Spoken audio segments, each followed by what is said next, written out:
All right, so guys, today we're going to be reviewing what an inverse is. An inverse, it undoes whatever the original function does, okay? So for example, if your original function is x plus 2, the inverse would be x minus 2. It undoes each other, okay? So if the original takes you from x to y, then the inverse will take you back from y to x, okay? It'll do it backwards. So we're going to verify if two functions are inverses today, and we're also going to learn how to find the inverse. We're going to do these two things. So I think it's best for us to find out how to find the inverse. So we're going to start with example 2. The way to find the inverse. Whenever you see f of x, you can just think of this as a y. And what you do first to find the inverse is you switch x and y. So I'm going to rewrite this problem as x equals square root of y plus 3. And then we're going to solve for y. So what I have to do is just subtract 3 from both sides. So what I get is x minus 3 equals the square root of y. Those canceled out. My final step is to square both sides. I'm squaring both sides because square root and a squared are inverses. They undo each other. And I'm going to square this side. So that's it. That's my answer. Please write it in inverse notation. The inverse is this part right here. X minus 3 squared. So the way we found the inverse, we switched x and y, and then we just solved for y. Okay? Let's talk about the domain and range of inverses. Okay? So this is the original problem right here. This is the square root function, so this is the parent function. However, this went up 3. That's the transformation. So it actually looks like this. It's starting at 3 and going this way. Okay? So this is what the original problem looks like. So the domain of the original problem, you go from the left to the right. So this is at 0 and it goes to the right. So your domain is from 0 to infinity. Your range, you look at the bottom to the top. So the very bottom is at 3, and then it goes up. So your range is from 3 to infinity. That is the domain and range of the original function. Now, if you want the domain and range of the inverse, all you have to do is just swap it. So that means the domain is 3 to infinity, and your range is 0 to infinity.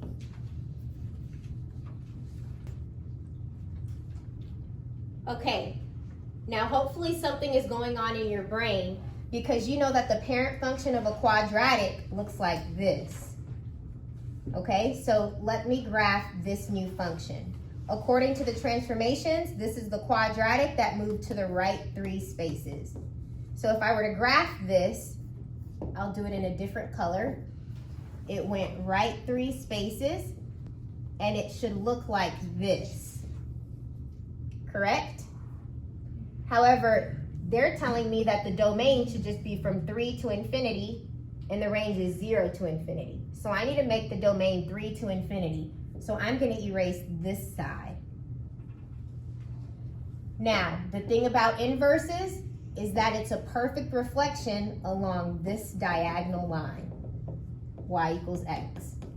Do you guys see how it's a reflection? It can only be a proper reflection if you erase this side, right? Otherwise, they won't match. So whenever you have an inverse going from a square root to a quadratic, you have to restrict the domain. We had to restrict the domain, and that means getting rid of that left side so that they can be a perfect reflection, okay? And I graphed it for you on Desmos. This is the original function in green. And this is the inverse function in purple. However, we had to get rid of this side so that it can be a perfect reflection. This is called restricting the domain so that it's a perfect reflection across the diagonal line y equals x. So if you fold it along this line, it'll be a perfect reflection, a perfect fold. And all inverses have that perfect reflection. Okay, let's try another one. Let's say I have y equals x plus 3 squared minus 5. And I want to find the inverse. So first, let me just graph this. This went left 3, down 5. So left 3, down 5 is right here. And the pattern is always 1, 3, 5, and then 7. And the same thing on this side. 1, 3, 5, 7. All right, so this is my original function y. Let's find the inverse. So what I'm gonna do is switch x and y. The first thing you're gonna do is add 5 to both sides. So I'm gonna add 5. So I have x plus 5 is equal to y plus 3 squared. Now, to get rid of the squared, we're gonna do the inverse. That means we're gonna do the square root of both sides. The square root cancels with the squared. So I'm left with the square root of x plus 5 is equal to y plus 3. The final thing is to subtract 3. And guys, this is outside of the square root symbol.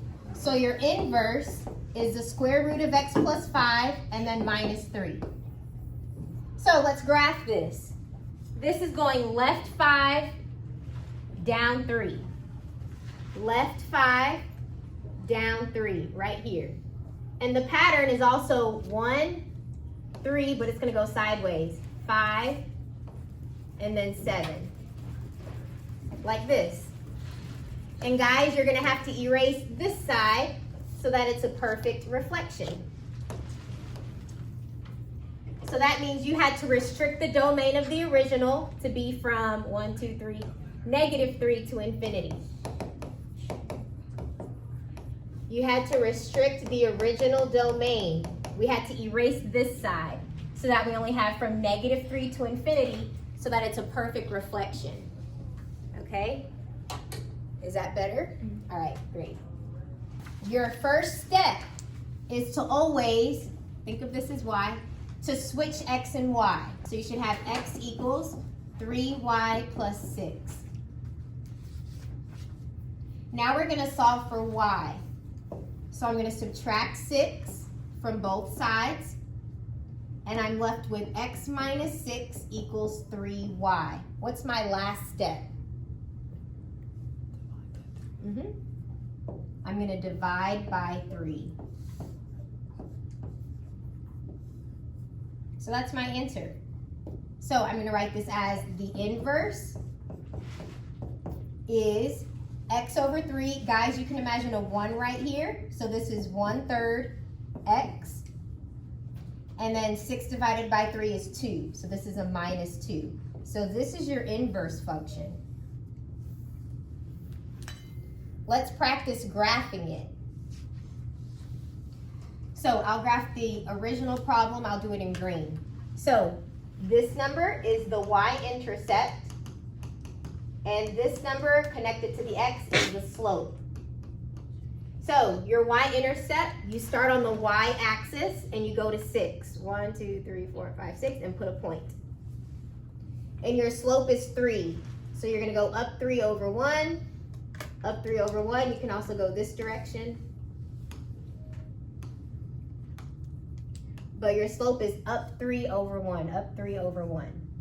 So this is the original line. And then we'll graph the inverse. So this is your y-intercept, and this is your slope. The number that is being multiplied by x is your slope. So we're gonna start at negative 2. So put a point at negative 2 on the y-axis, and your slope is 1/3. So up 1 over 3. Up 1 over 3. You can also go this direction. So this is your inverse. And let's label it. This is the inverse. And the one in green is your original function, f of x. And notice, all inverses reflect along this diagonal line, whose equation is y equals x. They can all be reflected across this line. That is the definition of an inverse. Okay, now the domain and the range always swap. So look at this original line. Your domain is all real numbers and your range is all real numbers.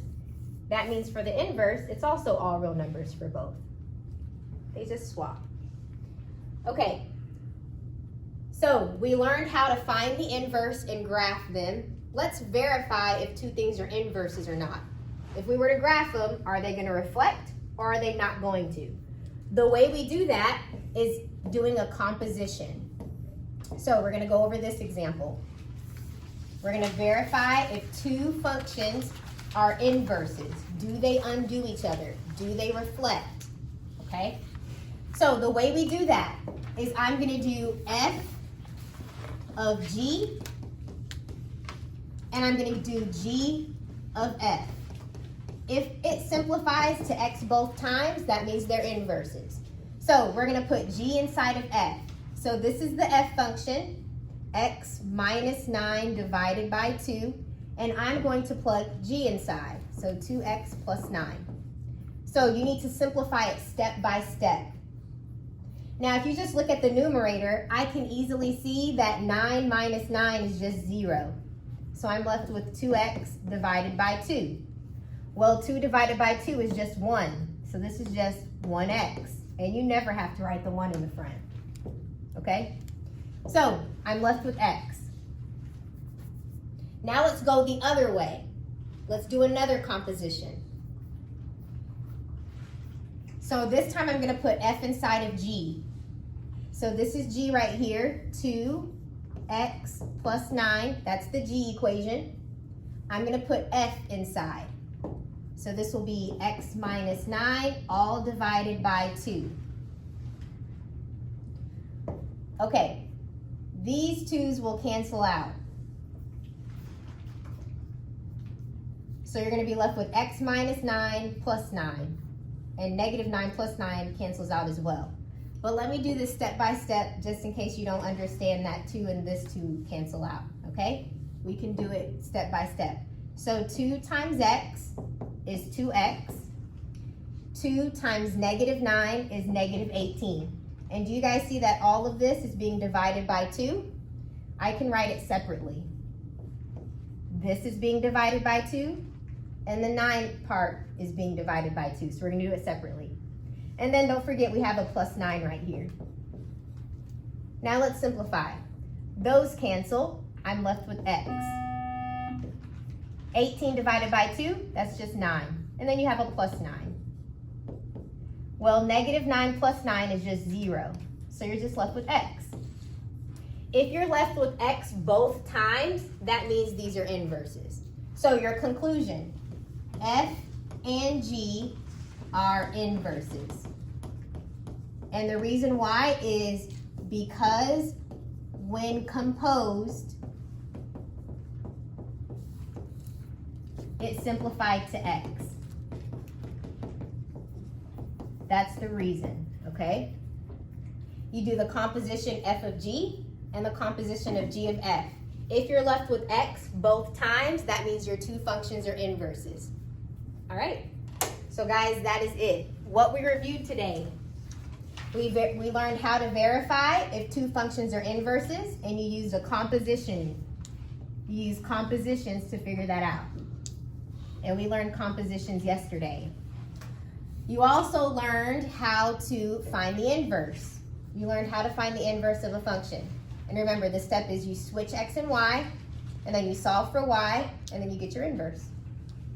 Okay? All right, so you guys are going to practice this for a little bit. I'll be walking around if y'all